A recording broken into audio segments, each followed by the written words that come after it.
In January 2019, Gillette came under fire following the release of their commercial that plays off Gillette's longtime tagline, "The best a man can get," and asks, "Is it?" When the ad was released, toxic masculinity and sexual harassment was at the forefront of national discussion. Gillette made a statement on their website acknowledging that it was time brands acknowledged the role they play in influencing culture. In a statement following the ad's release in 2019, the company said, "As a company that encourages men to be their best, we have a responsibility to make sure we are promoting positive, attainable, inclusive, and healthy versions of what it means to be a man." As Wabash men, we are constantly reminded of what it means to be a gentleman and what it takes to be a man. So, is this the best a man can get? Are we, as an all-men's college, doing our best to exemplify what a man should be in today's society? The 2019 Gillette commercial at Focus resists toxic masculinity, which helps men and strengthens democratic principles. To explain this, I'm first going to tell you more about the artifact and its context, followed by a discussion of the two rhetorical elements that advocate Gillette's message, and then I'll finish with an evaluation of the main points discussed in this video. Now that I have introduced the basics of my main points for this speech, I would like to establish the article being discussed as well as its context. The artifact at hand is a nationally broadcast advertisement run by Gillette, an American brand by Procter & Gamble, best known for safety razors and shaving supplies. The 2-minute ad focuses on tackling toxic masculinity, sexual harassment, and the hashtag #MeToo movement head-on. A male voice narrates the commercial, relaying Gillette's message towards other men during a time of toxic masculinity fueled by the #MeToo movement. In a journal written by Carol Harrington, professor at Victoria University of Wellington, masculinity is defined as the set of social expectations associated with being a man, referring to the roles, behaviors, and attributes often considered appropriate for boys and men in a given society. For years, masculinity in America has been defined by aggression, brute strength, power, stoicism, and emotional insensitivity. Since 2013, feminists began attributing misogyny, homophobia, and men's violence to toxic masculinity. More specifically, the commercial focuses on the increased attention of sexual harassment, such as the hashtag #MeToo movement that gained traction in 2018. Want a break from the ads? If you tap now to watch a short video. Bullying. The Me Too movement against sexual harassment. Masculinity. Is this the best a man can get? Is it? We can't hide from it. Sexual harassment is taking over. It's been going on far too long. We can't laugh it off. Who's the daddy? What I actually think she's trying to say. Making the same old excuses. Boys will be boys. Boys will be boys. Boys will be boys. But something finally changed. Allegations regarding sexual assault and sexual harassment. But she says And there will be no going back. Because we believe in the best in men. Men need to hold other men accountable. Smile, sweetie. Come on. To say the right thing. To act the right way. Bro, not cool, not cool. Some already are. In ways big Yo, men. and small. I am strong. But some is not enough. It's not how we treat each other, okay? Now that you have received a bit more background knowledge about the artifact and its context, I'm going to move forward in explaining the soundtrack, how the soundtrack will aid in capturing the audience's attention and evoke emotion. The first rhetorical movement I want to draw your attention to is the use of two contrasting soundtracks, for lack of a better term. In this example, you hear in this initial soundtrack is the sharp chord being played at a frantic pace. This sound reminds me of running away from something, and in fact, The commercial shows us just that. This frantic rhythm in the soundtrack is first introduced as young men and teenagers run away from something. We often associate this music with running away or doing something quickly because we as humans are easily influenced by the pacing of musical notes. But in this case, Gillette goes ahead and gives us a visual.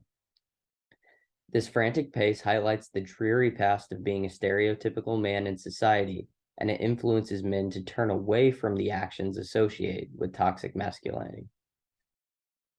Another example of the two contrasting soundtracks is the soundtrack following the turning point in this ad. In this example, the clear change in notes can be heard. An upbeat rhythm with softer tones is used for the incidental music in the second soundtrack sequence. The music is intended to add positive atmosphere to the action. If you were to reflect on how you felt watching this clip, many of you would probably say you were called to action, to stand up and exemplify the behavior highlighted in this 30-second sequence. Experts claim that this particular use of incidental music is often used to ingrain a sense of hope.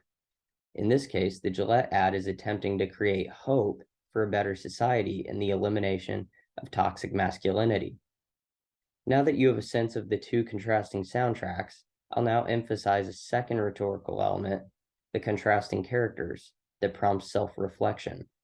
In this example, you should be able to identify at least 4 examples of masculine behaviors that would be considered toxic in today's society. This group of characters consists of the younger generation and the older generation. The older generation clearly has a more old-school approach to masculinity, like ignored sexual misconduct, sexual harassment, and misogynistic remarks. This generation is what gives rise to the younger generation shown. The younger generation that actively fights and bullies one another, all followed with the same old school excuse, boys will be boys. The combination of dismissed toxic behavior and misogynistic remarks highlights the first set of characters used in the ad. Another example of the two contrasting sets of characters is the second set of characters that follows the turning point in this ad. In this example, the clear change in characters is easily identified. The second character group consists of mostly young men, signifying the next generation of male role models for the youth in our country. This group of characters is sensitive, respectful, careful, and appear to be stronger than those identified in the first subset of characters. Similar to the uplifting music, this subset of characters requires you to reflect on how you exemplify the behaviors highlighted in this 30-second sequence. This particular use of characters is often used to inspire change, and in this case, the Gillette ad is attempting to create change to our nation, which is currently riddled by toxic masculinity. Now that we have seen how both the music and characters are contrasted in the commercial, we can appreciate how Gillette carefully orchestrated this commercial to reject toxic masculinity. I will now move on to evaluate the main points highlighted in this advertisement. Men are both the benefactor and adversary of the artifact's ideological work. A spokesperson for Gillette told CNBC that the company had a responsibility to champion positive male behaviors. With toxic masculinity at the forefront of our nation's most prominent issues, it is clear that this ad has successfully rejected toxic masculinity and facilitated inspiring conversation on positive male behaviors. However, the ad's message was met with backlash from some, with claims that it was too political and painted all men as bullies or sexual violators. The YouTube video, which has been viewed more than 2.8 million times, has almost 250,000 dislikes, while others took to social media to respond to the campaign. Television personality and journalist Piers Morgan said on Twitter, "If Gillette made a commercial predicated on women being bad, and this is how they can be better, the same radical feminists loving this ad would go nuts." The ad's ideological work directly and indirectly elevates democratic principles. The Gillette commercial calls directly for tolerance and protection for those speaking out against toxic masculinity. By evaluating the target benefactors and adversaries of how the Gillette advertisement elevated democratic principles, we are now prepared to summarize and conclude this example of ideological rhetorical analysis. In this form of rhetorical analysis, I explain Gillette's 2019 commercial tackling toxic masculinity and provide context by introducing background information. After laying the groundwork to discuss the artifact, two forms of rhetorical analysis were discussed and analyzed to better understand how their presence strengthened Gillette's message. And, as you just heard, an evaluation of the main points was brought to our attention to better comprehend that men were both the benefactor and adversary of this commercial.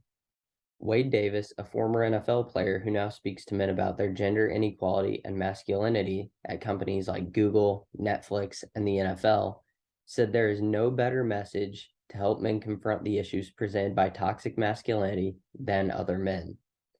It is the work of men like myself who need to be talking to our brothers, fathers, and friends. Gillette's exploitation of their platform helped open the gates to individual men who are going to have to, at some point, decide how to define manhood and masculinity for themselves.